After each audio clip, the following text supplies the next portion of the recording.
हिकिड़ो हो गिदड़ जंहिंजी आदत हूंदी हुई झंग में कंहिं घाटे बूटे जे पुठियां लिकी वेही रहंदो हो ऐं जॾहिं उतां का बि औरत मानी खणी लंघंदी हुई त उनखां खसी खाए वेंदो। हिकिड़े ॾींहुं हिकिड़ी माई पंहिंजे मुड़ुस जी मानी खयों पे वई त ओचितो गिदड़ जी नज़र बि वञी उन ते पई। हू हिरियल त अॻु ई हो, सो झटि वञी अॻु वरिताईंसि ऐं हकल करे चयाईंसि त शींहं शेर ख़ुदा जो अचे थो, खेसि ॾाढी बुख लॻी आहे, सो खेसि मानी ॾे त खाए। औरत वीचारी डिॼी वई ऐं मानीअ जी खारी लाई खणी गिदड़ जे अॻियां रखियईं। गिदड़ खाई ढव कयो। उन बदि माई खे चयाईं त हाणे मुंहिंजे पुछ खे वठी 2 छिकियूं ॾे त मुंहिंजी मानी हज़म थिए। ईअं करण बैदि मस वीचारी माई जी वञी जिंद छुटी ऐं मुड़ुस जी मार खां डिॼंदी वञी मुड़ुस वटि पहुती।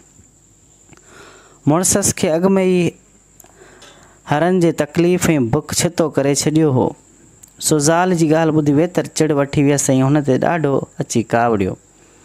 हिन खे अजब बि लॻो त गिदड़ जी एॾी मन मस्ती। इन खारनि में हू राति जो बि देरि सां घर आयो ऐं सुबुह जो सवेल ई हरनि ते हलियो वियो ऐं ज़ाल खे चयाईं त अॼु कुझु सवेर भरो को ॿियो दग वठी मानी खणी अचिजां, ॾिसूं त गिदड़ छा थो करे। ॿिए ॾींहुं 2 पहरनि जो माई मानी पचाए ॿियो रस्तो वठी उथी हली अञा वॾे झंग में मस पहुती त गिदड़ बि अची अॻु वरितुसि।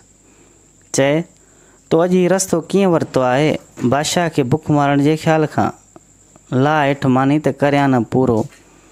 गिदड़ मानी खाधी बाद में माईअ खां मानी हज़म कराए पोइ जिंद छॾियसि। माई उहा सरबस्ती ॻाल्हि वञी पंहिंजे मुड़ुस खे ॿुधाई। मुड़ुसि चयसि, चङो, हाणे उन सां सुभाणे मां पाणे पुॼंदुसि। तूं सुभाणे सवेरो मुंहिंजा कपिड़ा पाए हरनि ते अचिजांइ ऐं मां देरि सां तुंहिंजा कपिड़ा पाए मानी खणी ईंदुसि। ॾिसां त उहो गेदी गिदड़ मूंखां कीअं थो मानी फुरे।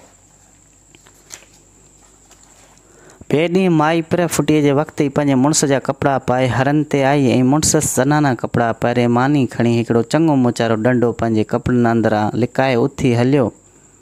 जॾहिं घाटे झंग में पहुतो तॾहिं गिदड़ अची अॻु झलियुसि। मुड़ुस बि बिना कंहिं चूं चरां जे मानी खणी ॾिनसि। गिदड़ मानी खाई मुड़ुस खे चयो त हाणे खाधो हज़म कराए।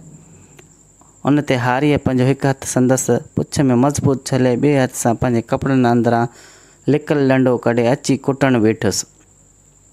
चए, रोज़ पाण खे शींहं शेर ख़ुदा जो सॾाए औरतुनि खां मानी खसे खाए वेंदो ऐं हाणे ॿुधा त तूं केरु आहीं?